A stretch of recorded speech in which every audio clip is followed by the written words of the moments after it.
Hello दोस्तों, स्वागत है मेरे चैनल रिकेश कुशवाहा पे। इस वीडियो में हम लोग जानेंगे कि किसी भी अल्फ़ाबेट का न्यूमेरिकल वैल्यू कैसे निकालते हैं। ए का 1 होता है, बी का 2 होता है, इसी तरह सभी अल्फ़ाबेट का न्यूमेरिकल वैल्यू निकालने का हम लोग ट्रिक देखेंगे। एक बहुत ही अच्छा ट्रिक है, उस ट्रिक के माध्यम से हम याद कर सकते हैं। ऐसे याद करना बहुत ही डिफिकल्ट हो जाता है और आप लोगों को रीजनिंग बनाने में ये बहुत ही मदद करेगा। जैसे तो हम लोग तो ए बी सी डी तक तो सबको लगभग याद होता है। ए का 1 होता है, बी का 2 होता है, सी का 3 होता है, डी का 4 होता है और इधर से भी जेड वाई एक्स का सभी को याद रहता है। तो हम लोग ई से देखेंगे प्रत्येक का कैसे। जैसे ई में देखिए कितने लाइन है, 1 2 3 4 5, तो ई का न्यूमेरिकल वैल्यू कितना होगा 5। उसी तरह एफ से होता है फिक्स और फिक्स वर्ड से हम लोग याद रखेंगे 6, यानी एफ का कितना होगा 6। G7 आप लोग सुने होंगे, एक ऑर्गेनाइजेशन है जिसका नाम है G7, तो G का न्यूमेरिकल वैल्यू कितना होगा 7। और एज की बात करेंगे तो एज को डिजिटली हम लोग ऐसे लिखते हैं, ठीक है। तो एज का कितना हो जाएगा 8। आई का कितना होगा, आई के लिए एक हम लोग सेंटेंस याद करेंगे, आई नो। हम लोग हमेशा अक्सर यूज करते हैं आई नो का मतलब होता है मैं जानता हूं। तो आई नो से क्या याद रखेंगे 9। और जे और के के लिए एक सेंटेंस आपको याद रखना है, जेके का मतलब यहाँ पे याद रखना है जम्मू कश्मीर। तो एक सेंटेंस याद रखना है, जम्मू कश्मीर में अक्सर 10 से 11 गोलियां चलती है। ऐसे भी जम्मू कश्मीर में हमेशा हमला होते रहता है तो गोली चलती रहती है, उसी से ये याद रखना है। तो जे का कितना हो जाएगा 10, के का कितना हो जाएगा 11। जम्मू और कश्मीर में हमेशा 10 से 11 गोलियां चलती रहती है। एल फॉर लायन होता है और लायन को देखकर अक्सर सभी लोगों का 12 बज जाता है, तो लायन को देखकर सभी के 12 बज जाते हैं, तो एल का क्या होगा 12। एम से मेरा, और एम से क्या होता है वर्ड मेरा, और मेरा से याद रखेंगे 13, यानी एम का कितना होगा 13। एन को अगर आप ठीक से देखें तो ये आई और भी यानी 4 बन रहा है, और जब डी का 4 हो चुका है तो एन का कितना होगा 14 होगा। ओ के लिए हम लोग बाद में देखेंगे।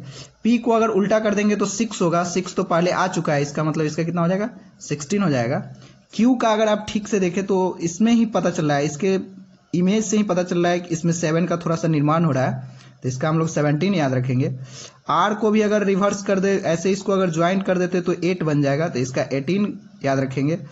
एस को भी अगर ऐसे ऐसे मिला दे तो 9 हो जाएगा, 9 एक बार आ चुका है, इसका मतलब इसका 19 होगा। T20 तो बहुत ही फेमस शब्द है, तो T20 टी से 20 का याद रखेगा। यूवी के लिए एक सेंटेंस हम लोग याद रखेंगे, यूवी यानी यूवी हम लोग युवराज सिंह से याद रखेंगे। युवराज सिंह 21 से 22 के उम्र के बीच से क्रिकेट खेलना शुरू किए थे, ठीक है। तो वो सेंटेंस याद रखेंगे तो उससे याद हो जाएगा यू का 21 और भी का कितना हो जाएगा 22।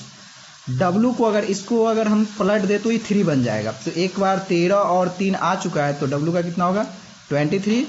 एक्स का याद रखेंगे कि एक्स में कितना एंगल बनता है 4 एंगल बनता है, तो एक्स का कितना हो जाएगा 24। वाई और जेड का तो अक्सर याद ही रहता है। अगर आपको ऐसे भी याद नहीं होता है तो 2 वर्ड दिया जाता है, अगर उस 2 वर्ड को आप याद करेंगे तो उससे भी सबका न्यूमेरिकल वैल्यू आसानी से याद हो जाएगा।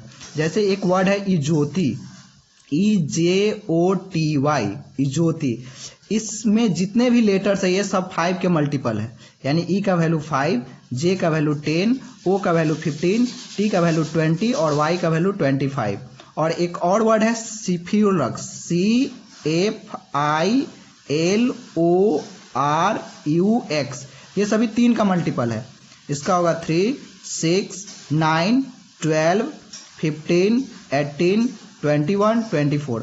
अगर आप ये वर्ड और ये वर्ड याद करेंगे तो लगभग मैक्सिमम पोर्शन जितना भी अल्फाबेट का है 13-14 तो याद ही हो जाएगा। और 13-14 जब याद हो जाए, जैसे आप मान लिए कि आपको ओ का याद है 15, तो पी का ऑटोमेटिक निकालेंगे, ओ का 15 है तो पी का कितना हो जाएगा 16 हो जाएगा, एक आगे कर देंगे। मान लिए ओ का 15 आपको याद है, एन का निकालना है तो एन का एक कम कर देंगे 14 कर देंगे, तो इससे भी आप बना सकते हैं। और क्वेश्चन बनाने के समय जितना ज़्यादा प्रैक्टिस करेंगे उससे भी याद हो जाएगा। और ये जो कहानी याद रखेंगे और उस कहानी से तो पक्का हमको याद रहेगा, जैसे कि मैं भी इसी से याद किया हूँ, आज भी मुझे याद है। एक बार मैं किसी भी वर्ड का लिख देता हूँ, किसी वर्ड का लिखना पड़ता है आसानी से लिख देता हूँ। एफ से fix 6, G7 I know, Jammu Kashmir में 11 से 12 गोलियां चलती रहती है, लायन को देख करके सभी के 12 बन जाते हैं, मेरा 13। एन तो दिखने में बहुत सारे हैं, उसको आप ठीक से गौर से देखेंगे तो वहां पे उसका वैल्यू पता चलेगा। जैसे एन में 4 का निर्माण हो रहा है, आई भी, तो एक बार 4 आ चुका है, जब डी में 4 चला गया तो यहाँ पे क्या होगा 14 होगा, ओ का 15 याद रखना है, ये सब वर्ड से। पी का इसको पलट देंगे तो 6 बन जाएगा, 16 हो जाएगा। 7 यहाँ पे 7 का निर्माण दिख रहा है, 7 इस इमेज में। R 18, 7 को भी ऐसे कर देंगे 19, T20 फेमस वर्ड है, यू भी का याद रहेगा, W को ऐसे कर देंगे तो 23 हो जाएगा। इसमें 4 एंगल बन रहा है, इससे 24 याद रखेंगे। YZ तो याद ही रहता है, 4 आगे से और 4 पीछे से तो सबको याद रहता है। तो अगर ये वीडियो आपको पसंद आया हो तो इस वीडियो को लाइक, शेयर और कमेंट जरूर करेंगे। धन्यवाद।